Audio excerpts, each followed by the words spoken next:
ஓம்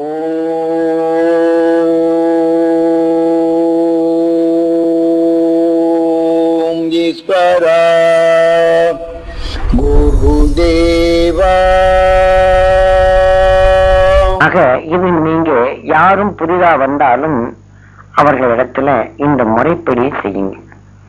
ரெண்டாவது, இப்போ இதுகளெல்லாம் நீங்க ஒருவருக்கொருவர் இந்த பக்குவப்படுத்தும் நடைபெறும். ஆனா சொல்லும் போதோ நீங்க இனிமை கலந்துதான் சொல்ல வேண்டும். ஒவ்வொரு வார்த்தையும் அதாவது நாம் சொல்லாலை சொல்லும் போது நாம் இப்ப எப்படி நாம் பேசுகின்றனோ இந்த பாச அணைப்புடன் நம் வார்த்தைகளை சொல்லி பழக வேண்டும். அந்த பாச அணைப்புகள் இருந்தால்தான் இருக்கும். இப்ப யாரும் ஆசீர்வாதம் வாங்காதீங்க, 7 மணிக்கு வாங்கும் அப்படின்னு சொல்றது, நாம ஆசீர்வாதம் வாங்கக்கூடாது, அங்கே போய் உட்கார்ந்து வாங்குவாருன்னு சொல்லுவது நாம் இந்த முறைப்படி சொல்லி பழக வேண்டும். ஏனென்றால் நாம் இப்ப யாரும் வாங்க வேண்டாங்க, அடுத்து அங்க போட்டு வாங்கிக்கலாம்னு சொன்ன அறிய சொல்லுது. நாம் சொல்லக்கூடிய நிலைகள் இந்த உணர்வுகள். இப்ப நாம எப்படி ஒரு கம்பியின் நாதத்தை தட்டும் போது அந்த நாதத்துக்கு தக்கவாறு நாம் உணர்வுகள் இயக்கப்பட்டு மகிழ்கின்றோமோ அதே மாதிரிதான் நாம் சொல்லக்கூடிய சொல் ஒன்றா இருந்தாலும் இப்ப நாதத்திலே நாம வீணையை வாசிக்கும் போது அதே நாதத்தை சமமான நிலைகள் தான் அழகா இருக்கின்றது. அந்த நாதத்திலே அதே சப்தத்தை கம், இப்ப நம்ம ரேடியோ பாடிக்கிட்டே இருக்குது, சவுண்டு குறைஞ்சோன்னு என்ன பாட்டுங்கிறோம். இதை போன்ற இந்த உணர்வின் நிலைகளை நாம் சொல்லும் போது இப்போ கொஞ்சம் அமைதிப்படுத்தி ஒருவருக்கு ஒருவர் சொல்லும். எக்காரியம் இருந்தாலும் நம்ம தபோவன மெம்பர்கள் அனைத்துமே நாம் குருநாதர்களுடைய அனைத்துமே அவர் கொடுத்த ஆற்றலின் நிலைகள் கொண்டு அனைத்து மகிழ்ச்சியின் நலன்களையும் நாம் பெற்று நம்முடைய நிலைகளை நாம் இனிமை கொண்டு சொல்லாலே நம் சொல்லே அவரை மகிழச் செய்து அந்த மகிழ்வின் நிலைகள் அங்கே அவர்கள் வாழ்க்கையிலே மகிழச் செய்ய வேண்டும். ஏனென்றால் நாம் வாழ்க்கையில் இருக்கக்கூடிய துன்பங்களை போக்கி நீக்கி நாம் ஒரு நல்லதை தேடி வந்து நல்லதை பெற வேண்டும் என்று நாம் வந்த இடம் இது. ஆகினால் நாம் நல்லதை பெறக்கூடிய நிலையில் நாம் வரும்போது நமக்குள் சிறு குறைகளை நிவர்த்திக்கத்தான் வருகின்றோம். குறை இல்லாதவர்கள் இல்லை. ஆக இருந்தாலும் நமக்குள் சொல்லாலையும் சில நிலைகள் நமக்குள் குறைவுகள் ஏற்பட்டாலும் அதை நாம் இப்படி பக்குவப்படுத்தி அணைப்புடன் பாச அணைப்புடன் நம் சொல்லின் இனிமை நாதங்கள் அவர்களோட உடல்ல அந்த இனிமையை உண்டாக்கி அவங்க வாழ்க்கையிலே மகிழ்ச்சி செய்ய வேண்டும். நாம் இங்கே கற்றுக்கொண்ட நிலைகள் நாம் குடும்ப வாழ்க்கையிலும் சரி, நாம் அடுத்து நமக்கு எதிரியா இருந்தாலும் நம் சொல்லின் உணர்வின் நிலைகள் அங்கே இனிமைப்படுத்த வேண்டும். காரமான நிலைகள் பேசினாலும் நாம் எடுத்துக்கொண்ட ஜபத்தின் பலம் அவர் காரமாக பேசக்கூடிய உணர்வுகளை தடுத்து நிறுத்தும் ஆற்றலாக நாம் பெற வேண்டும். ஆக இதை ஒவ்வொரு நிமிஷமும் உங்களுக்கு இந்த ஆற்றல் பெறுவதற்கு சதா நீங்க ஆத்ம சுத்தி என்ற ஆயுதத்தை எடுப்பதற்கு உங்க உயிரை ஈசனாக மதித்து அந்த ஈசனுக்கு பாலாபிஷேகம் நீங்க ஆலயங்களில் செய்தது போன்று உங்களுக்கு ஈசனுக்கு அதாவது கோயிலில் பாலாபிஷேகம் செய்து போன்று அந்த மெய்ஞானின் அருள் சக்தியான நிலைகளை நாம் உங்களை சுவாசிக்க உங்களுக்கு கிடைக்க வேண்டும். அந்த உணர்வின் மனங்கள் உங்களுக்குள் சுவாசிச்சு அந்த அபிஷேகத்தை செய்து கொண்டே இருக்கின்றேன். ஆகையினால உங்க ஈசனான உயிருக்கு இந்த சக்தி பெற வேண்டும் என்று நீங்க ஒவ்வொரு நிமிஷமும் இந்த ஆத்ம சுத்தி செய்தால் அங்கே உங்க உயிரான நிலைகளுக்கு அந்த மகிழ்ச்சியின் அருளியாலே உங்களுக்குள் மகிழச் செய்கின்றது. ஆக அதை போல ஆயுதங்களை நாம் எடுத்து நாம் பிறருக்கு சொன்னாலும் அவர் உடலில் இருக்கக்கூடிய உயிரான ஈசனிடம் நாம் வெளிப்படும் இந்த உணர்வுகள் அவர்கள் சுவாசித்து அந்த ஒளிகள் மூலம் பட்டுத்தான் அந்த உயிரிலே பட்டு அந்த உணர்வு தூண்டப்படுகின்றது. அந்த உணர்வை நம்மளை செயல்பட எதிர்க்கவும் நாம் பேசிய உணர்வு கொட்ட அந்த உணர்வின் வேலைகள் அந்த உடலை இயக்க செய்து நம்மளுக்கு பக்குவப்படுத்துறதோ நம்மளுக்கு சொல்ல செய்கிறதோ இதை போன்ற நிலைகள் ஏற்படுகின்றது.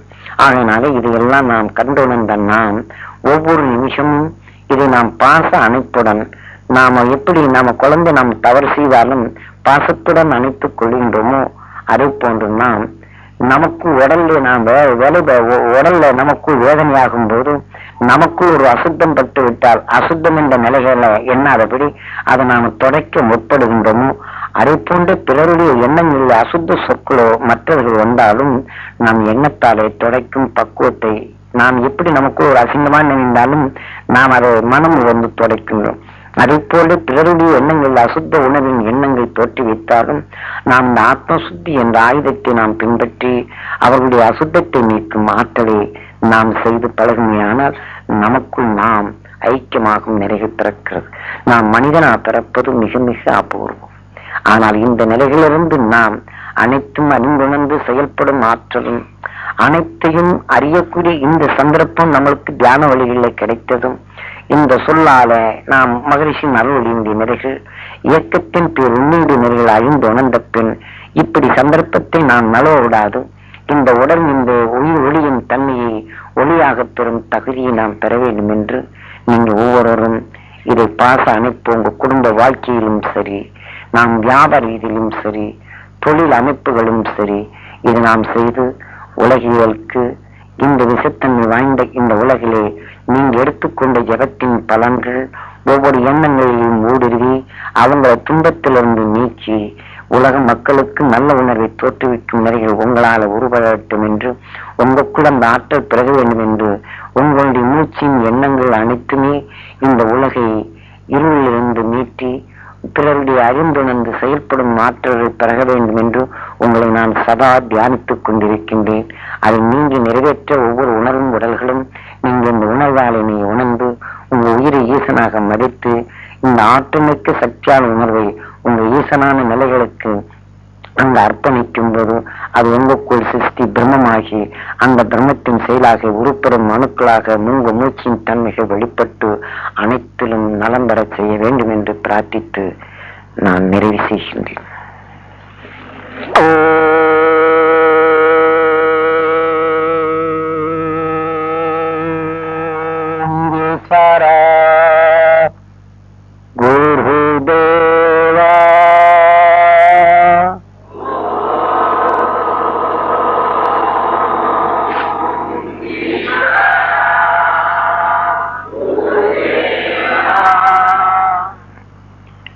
நான் சொல்ற பிரகாரம் எல்லாரும் எந்திரித்த பிற்பாடு பிரசாதம் வாங்குறது நீங்களே அந்த மனு பக்குவப்பட்டு ஒவ்வொருத்தர் வந்து வாங்கி சொல்லுங்க.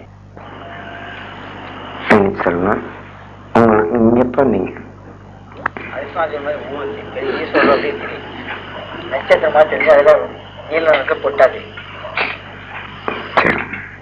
அவர் அருப சக்தி பெற்ற அந்த நிறைவு கொண்டு எல்லாத்தையும் அரவணைத்து வைத்திருக்கிறார், அரவணைக்கிறார். அதே போல கங்காரி எப்படி தன் நிலைகளில் அரவணைத்து வைக்கின்றதோ அதே போல ஒரு வெப்பகாந்தம் தனக்குள் அந்த உணர்வின் சக்தியை தனக்குள் அரவணைத்து வைத்திருக்கின்றது. அவ்வாறு அரவணைத்து வைத்திருக்கக்கூடிய சக்தியின் நிலையில் கொண்டுதான் அது எதன் எண்ணத்தில் கொண்டு தன் எண்ணத்தை தான் வளர்க்க வேண்டும் என்று எண்ணியதோ அதன் நிலையில் கொண்டு தன் பாசத்தாலே அது அரவணைத்துக் கொள்கின்றது, தன் எண்ணத்தை வளர்க்க செய்கின்றது.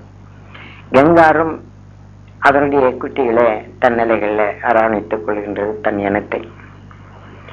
ஒரு அணுவும் எத்தகைய உணர்வு கொண்டு ஒரு அணுவின் தன்மை பெறுகின்றதோ அத்தகைய அணுக்களின் கூட்டங்கள் ஒன்று சேர்த்து ஒரு மரமாகும் போது அது தன் எண்ணத்தின் சக்தியை தனக்குள் அரவணைத்து தான் வளரச் செய்கின்றது.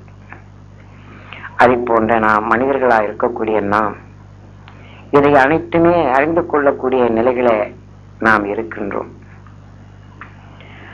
ஆக நாம் மனிதனான இனத்தின் நிலைகளை நாம் அரவணைத்து எப்படி குரங்கு தன் குட்டியின் நிலைகளில் பாசத்தை செலுத்துகின்றதோ அதை போன்ற நமக்குள் நாம் மனிதரால இனமாக பெற்றவர்கள் நாம் பாசத்துடன் அரவணைத்துக் கொண்டு நமக்குள் ஏற்படுத்தும் இந்த உணர்வின் ஆற்றலை நமக்குள் வளர்த்துக் கொள்வதுதான். ஏனென்றால் வெறுப்பு இத்தகைய உணர்வின் சக்திகள் நமக்குள் சேர்ந்து அது நம்மை அறியாமலேயே பிரிதொன்றை வெறுக்க செய்கின்றது, அழிக்க செய்கின்றது.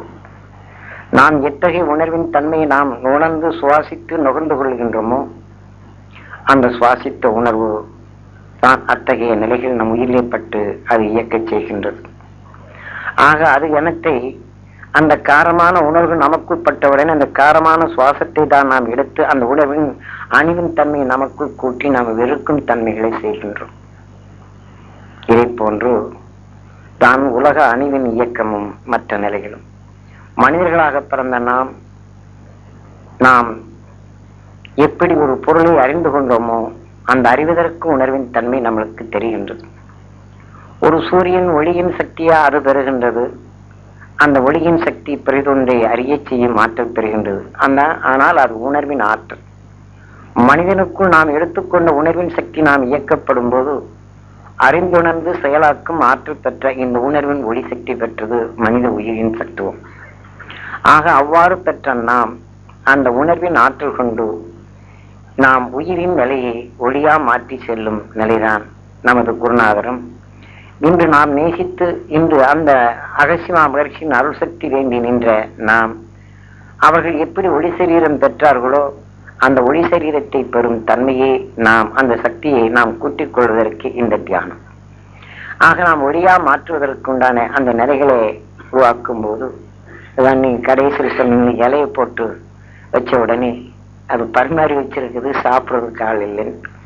ஆக நாம் எடுத்துக்கொண்ட மீஞானியின் அருள் சக்தியினுடைய நிலைகளை எல்லோருக்கும் கிடைக்க பெற வேண்டும் என்று இந்த உணவலைகளை நாம் பரப்பினாலும் அது செவி கொண்டு எடுப்போர் இல்லை. இப்போ ரேடியோக்கள் டிவிகள் அது எப்படி தன் உணர்வின் சக்தி அங்கே ஸ்டேஷன்ல ஒளிபரப்பப்படும் போது அதே ஸ்டேஷன் அலைகளை நாம் திருப்பி வைக்கும் போது அந்த அலவரிசைகளை காணுகின்றோம். இதை போன்று ஞானிகளால் அவர்கள் சமைக்கப்பட்டு வெளிப்படுத்தப்பட்ட அந்த அருள் சக்திகள் இன்று காற்றிலே மிதந்து கொண்டிருக்குது. அது படைத்து வைத்திருக்கின்றார்கள். அந்த உணர்வின் சக்திகள் இங்கு அவர்கள் உடல்களை சமைத்த மெஞ்ஞானிகள் அவர் வெண் செல்வதற்கு முன்னாடி ஆற்றல் மிக்க சக்தி தன் உடலை வளர்த்து அவர் மூச்சாலும் சொல்லாலும் உடல் உணர்வாலும் வெளிப்படுத்திய அந்த சக்திகள் அவர்கள் சமைத்த சக்தி. அத்தகைய சக்திகள் படைக்கப்பட்டிருக்கு என்ற நிலையை நினைப்படுத்தினாலும் சமைத்த சக்தியை நாம் உட்கொள்வதற்கு இன்று ஆள் இல்லாத நிலைகள்ல இருக்கின்றோம். இந்த தத்துவத்தை தான் நீ பார்த்த காட்சியின் தன்மைகள். அடுத்து ரெண்டு சக்கரங்கள் அச்சனால் இணைக்கப்படாம விளிம்புல ஒரு வளையத்தை பொறுத்து எடுத்துட்டு போற மாதிரி உமிழ்நீரும் ஒரு சுவை கொண்டதாக இருந்ததா?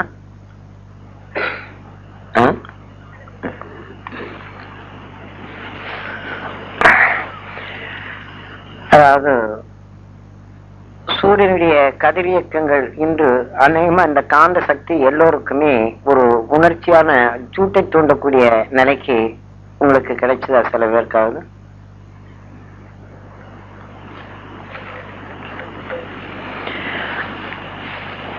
இப்போ அவர் சொன்ன மாதிரி 3 விதமான கலர்கள் மாறி மாறி இன்று உங்களுக்கு கதிர்வீச்சுகள் போன்ற சிலருக்கு தெரிஞ்சிருக்கும். அப்படி யாராவது தெரிஞ்சதா உங்களுக்கு? சதா வேற என்ன தெரிஞ்சது? சரி, மற்றவங்களுக்கு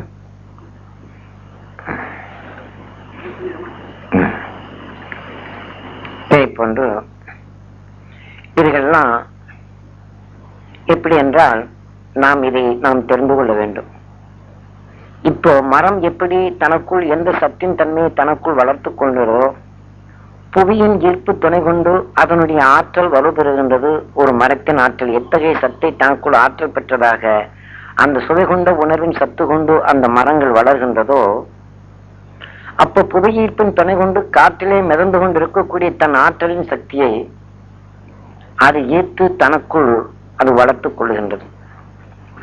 ஏனென்றால் மரத்துக்குள் இருக்கக்கூடிய காந்த சக்தி அது எந்த உணர்வுடன் அதிகமாக கலந்திருக்கின்றதோ அந்த உணர்வின் சக்தியை ஈர்க்கும் ஆற்றல் தன்னுடன் இணைக்கக்கூடிய ஆற்றல் பெறுகின்றது. ஆக ஒரு வெப்பத்துக்குள் காந்தம் கலந்திருப்பதனாலே அந்த மரத்துக்குள் இந்த வெப்ப காந்தங்கள் இரண்டுமே கலந்திருக்கின்றது. ஆக இந்த வெப்ப காந்தங்கள் அதனுடன் இணைந்திருப்பதனால அதே வெப்ப காந்தங்கள் இதே ஒரு மரத்தின் சத்தை அது ஆவியாக சுவாசிச்சு ஒரு அணுவின் தன்மை பெறுகின்றது. ஆக பல கோடி அணுக்கள் சேர்த்து ஒரு மரத்தின் சக்தி ஆகும்போது அதனுடைய வலு கூடுகின்றது. அப்போ காந்தம் தன் இனமான சக்தியை சிற்றலைகளாக இருப்பதை தனக்குள் ஈர்க்கின்றது.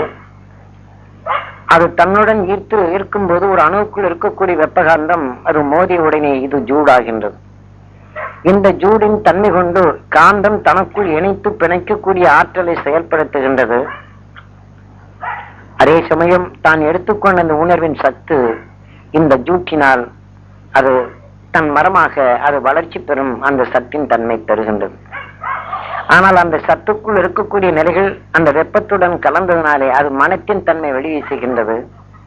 அப்போ அதே குவித்த நிலைகள் கொண்டு அந்த மனம் மரத்தின் நிலைகள் வெளிப்படுத்தும் போது அதற்கு பாதுகாப்பான நிலைகள் அது தான் பெற்றுக் கொள்கின்றது. எந்த மனத்தின் சக்தியை ஓங்கி அது செலுத்துகின்றதோ அதனுடைய வலுத்தன்மை கொண்டு மற்ற அணுசத்துகள் இதை தாக்காமல் பாதுகாப்பாகின்றது. இதை போன்றுதான் ஒரு அணுவின் தன்மை கொண்டு ஒரு மரம் தன் ஞானத்தின் நிலைகள் கொண்டது வளர்கின்றது. நாமும் நமக்குள் பல கோடி உணர்வின் சத்துகள் இருந்தாலும் நாம் எந்த குணத்தின் தன்மை நினைவு செலுத்துகின்றோமோ அந்த உணர்வலைகள் கூட்டப்பட்டு நம்ம உடலின் சுற்றி அதுக்க அந்த அலைகள் அது கவர்ந்து விடுகின்றது. பின் அந்த உணர்வின் நிலை அந்த நிலைகள் நாம் சுவாசித்து உயிரிலே படும்போதுதான் அந்த இயக்க சக்தியாக நம் செயலின் எண்ணம் எல்லாமே இந்த உணர்வின் சத்துக்களை உருப்பெறச் செய்கின்றது. ஆக மனிதனாலே நாம் எண்ணி நாம் அந்த காற்றில் இருக்கக்கூடிய சக்தியை தனித்து நாம் எடுத்துக்கொள்ள முடியும்.